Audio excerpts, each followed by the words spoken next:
नाम है? Metals and non metals, यानी कि धातु और अधातु। हम इस रूम में बैठे हुए हैं, हमारे पास में क्या बहुत सारे पदार्थ दिखाई दे रहे हैं तुम्हें? कुछ पदार्थों के नाम बताओ जो तुम्हें दिखाई दे रहे हैं।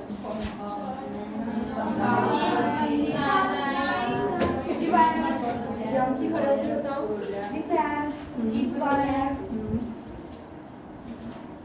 और बताओ, और आसपास क्या दिखाई दे रहे हैं? जिसके ऊपर तुम बैठे हो टेबल और चेयर नहीं दिखाई दे रही है? टेबल चेयर है, फैन है, ट्यूबलाइट है, और लकड़ी के बने हुए बहुत सारे प्लास्टिक का डब्बा है। ये हमारी लकड़ी की बनी हुई पवन चक्की है, ठीक है, रोबोट है, बहुत सारी वस्तुएं हैं, ठीक है। अब क्या जितनी भी ये वस्तुएं यहाँ रखी हैं सब एक जैसी दिखाई दे रही हैं? इन वस्तुओं में जो यहाँ है इनमें तुम्हें क्या अंतर दिखाई दे रहा है? ईशा बैठो पे हमसे। वो प्लास्टिक का बॉक्स है और वो तांबे। ठीक है नोरीन, कुछ अंतर दिखाई दे रहे हैं इनमें जो ये वस्तुएं हमारे पास में रखी हुई है? जो मैंने ये लोहे के इनके अंदर मटेरियल अभी मुझे सिर्फ देखकर के अंतर बताओ कि क्या अंतर दिखाई दे रहा है? जानकी थोड़ी कोई पतली लग रही, कोई छोटी, कोई बड़ी। अच्छा, और कोई बड़ी, कोई प्लास्टिक की, कोई लोहे की। वो तो है। इससे अलग भी कुछ अंतर दिखाई दे रहे हैं? सबा ये वो चीजें हैं जो प्लास्टिक की को बने। इससे अलग बड़ी छोटी। मेरे पास में एक ये है, और चलो ये प्लास्टिक का डब्बा ही है। इन दोनों में तुम्हें क्या अंतर दिखाई दे रहा है? ये प्लास्टिक है, इसमें कोई अंतर है? चलो बैठो मैं बताती हूँ। देखो बेटा, मेरे पास में यहाँ क्या है? हमारे पास में बहुत सारी वस्तुएं रखी हुई हैं, बहुत सारे पदार्थ हैं। और जैसे ये क्या है? प्लास्टिक के बने हैं। ये क्या है? लकड़ी है। ये हमारा किसका बना है? लकड़ी का भी है, लोहे का भी है, ठीक है, प्लास्टिक का भी है। अब इनमें क्या अंतर है? ये चौक है, ठीक है। अब जैसे ये कटोरी है, ये रोड है, ये कील है, ये किसकी बनी हुई है? लोहे का, स्टील की, ठीक है। अब ये जो इस हमारी रोड है और ये प्लास्टिक का डब्बा है, इसको देख रहे हो? इसमें तुम्हें एक चमक दिखाई दे रही है? ये क्या है? हमारी जो चमकदार है, जबकि ये जो प्लास्टिक क्या है हमारी, इसमें कोई चमक नहीं है। या हमारी ये जो चौक है, क्या इसमें कोई चमक है? लेकिन इसमें क्या है? चमक। इसका मतलब है धातुएं क्या होती है? चमकदार होती है, जबकि अधातुएं चमकदार नहीं होती है। समझ में आ गया? मेटल्स में चमक होती है, नॉन मेटल्स में चमक नहीं होती है। क्लियर हुआ?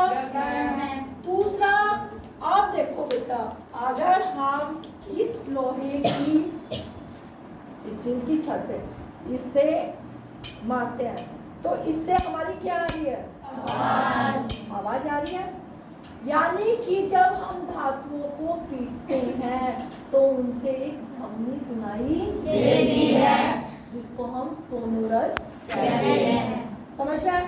अब मेरे पास ये चौक है, चौक को मैं पीट रही हूँ, आवाज आ रही है? यानी कि अधातुओं में आवाज नहीं होती। अब मैंने मेरे पास में चाहिए ये ग्लास है, इसको मैं इसे मार रही हूँ तो ये क्या टूट रहा है? टूटता है? धातुएं पीटने पर चूरा चूरा नहीं है, लेकिन हम धातुओं को पीट करके पतली चादर के रूप में फैला सकते हैं। समझ में आ गया? जैसे हमारा लोहा है तो तुमने देखा होगा जो ये होता है लोहार होता है ना, वो लोहे को गर्म करेगा और गर्म करके उस पे जब हथौड़ा मारता है, लाल जब हो जाता है लोहा, तो वो उससे खुरपा बना रहा है, वो उससे घास काटने की दाती बना रहा है और बहुत सारी वस्तुएं वो उससे बना रहा है। यानी कि जो धातुएं होती हैं उनको पीटकर पतली चादर के रूप में फैलाया जा सकता है। और धातुओं के इस गुण को हम आघात वर्ध्यता कहते हैं। अब हमारे पास में ये क्या है? चोक। वैसे क्या है ये चोक? लेकिन अगर मैं इसको पीटती हूँ इससे तो ये हमारी क्या हो गई? चूरा हो गया।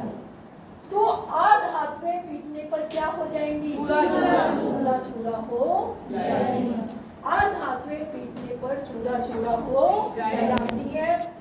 अब अगर हम इस लकड़ी को और इस लोहे की रोड को उस बिजली के स्विच में डालते हैं, ये बिजली का स्विच है ना हमारा, अगर हम इसमें एक बार इसको डालते हैं एक बार इसको डालते हैं तो क्या होगा? अंशु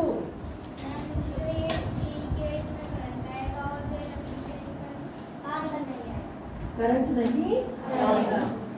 तो ये जो स्टील का पाइप है ये हमारा क्या है? मेटल है। और ये जो लकड़ी है ये हमारी मेटल है। तो जब हम इसको उस स्विच में डाल रहे हैं तो हमें क्या लगता है? इसका मतलब जो धातुएं होती हैं वो विद्युत की क्या है? और अधातुएं नॉन मेटल्स विद्युत की क्या होती है? एक और है हमारा, ये क्या है? हमारा एक परिपथ है, ठीक है। अगर ये किस चीज की बनी है हमारी? अगर हम इन किलों पे इसको टच करते हैं ये क्या हो जाएगा? जल जाता है, जलेगा।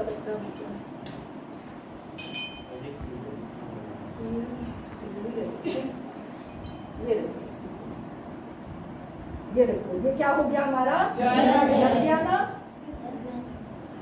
जल रहा है हमारा परिपथ। तो ये किल किसकी बनी है? लोहे की, धातु की बनी है, मेटल की बनी है।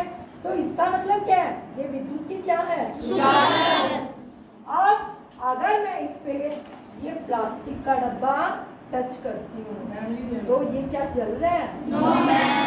यानी कि जो नॉन मेटल होते हैं वो क्या होते हैं? विद्युत के सुचालक नहीं होते, यानी कि कुचालक होते हैं। इतना क्लियर हो गया बेटा? और जो हमारी धातुएं हैं, ताला था इधर,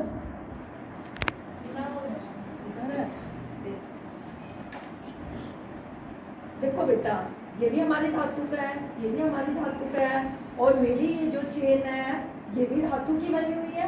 सोना भी क्या है? अब धातुओं के ये क्या है? किस रूप में? ये तार के रूप में है ना। ये जो मेरी चेन है ये भी एक तार के रूप में है। यानी कि जो धातुएं होती हैं उनके लंबे तार खींचे जा सकते हैं। धातुओं के लंबे तार खींचे जा सकते हैं। इसका मतलब है धातुएं जो है धातुओं में तन्यता का गुण पाया जाता है। लेकिन जो अधातुएं होती हैं उनके हम लंबे तार नहीं खींच सकते हैं। तो धातु और अधातु में क्या अंतर है? तुम्हारे पास में अगर बहुत सारा सामान दे दिया जाए और तुम्हें बोला जाए कि बेटा इसमें से धातु और अधातु, मेटल्स और नॉन मेटल्स को अलग करो, तो क्या तुम कर सकते हो? ईशा बताओ कैसे करोगे? मतलब मैम जी जो चीज लोहे की बनी है तो वो हमारे मेटल्स में, सिर्फ लोहे की बनी हुई वस्तुएं मेटल्स में आएंगी? मैम का इकरा और गोल्ड, सिल्वर, कॉपर, ये सब क्या है? हमारे मेटल्स हैं। समझ में आ गया? Yes, ma'am. बैठो, नूरिन बोलो। नॉन मेटल्स बताओ। एल्यूमिनियम नॉन मेटल्स कैसे हुआ? हमारी जो ये वायर भी होती है, क्लॉथ, प्लास्टिक, लकड़ी, ये हमारी क्या है? मैं पूछ रही हूँ कि तुम्हारे पास में लकड़ी भी दी हुई है, तुम्हारे पास में स्टील का भी है, तुम्हारे पास में कांच का भी है, तुम्हारे पास ये सारी वस्तुएं रखी हुई हैं। तुम्हें बोल दिया जाता है कि बेटा इसमें से मेटल्स और नॉन मेटल्स को अलग अलग कर दो, तो तुम कैसे करोगे? तुम्हें कैसे पहचानोगी कि हमें ये वस्तुएं नॉन मेटल्स और ये मेटल्स है? वो बताओ जरा। मैम जिनके अंदर इलेक्ट्रॉन पाया जाता है। मैम जो मेटल्स होते हैं वो चमकदार होते हैं वेरी गुड। और जो नॉन मेटल्स होते हैं वो चमकदार नहीं होते। और मेटल्स से अगर हम दूसरे मेटल्स को मतलब कि टच करते हैं तो उसमें से आवाज़ आती है, और नॉन मेटल्स में अगर हम टच करते हैं तो आवाज़ नहीं आती। हाँ, और बताओ। और मेटल्स पीटने पर चूरा चूरा नहीं होते हैं बैठो बेटा, जबकि नॉन मेटल्स पीटने पर क्या हो जाते हैं? चूरा चूरा हो जाते हैं। नॉन मेटल्स के तार नहीं खींचे जा सकते हैं, मेटल्स के तार खींचे जा सकते हैं, पतली चादर के रूप में फैलाया जा सकता है। तो इन गुणों के आधार पर हम मेटल्स और नॉन मेटल्स को अलग कर सकते हैं, और हम अपने आसपास देख करके बता सकते हैं कि कोई वस्तु मेटल्स है या नॉन मेटल्स है। क्लियर हो गया? Yes, ma'am. अभी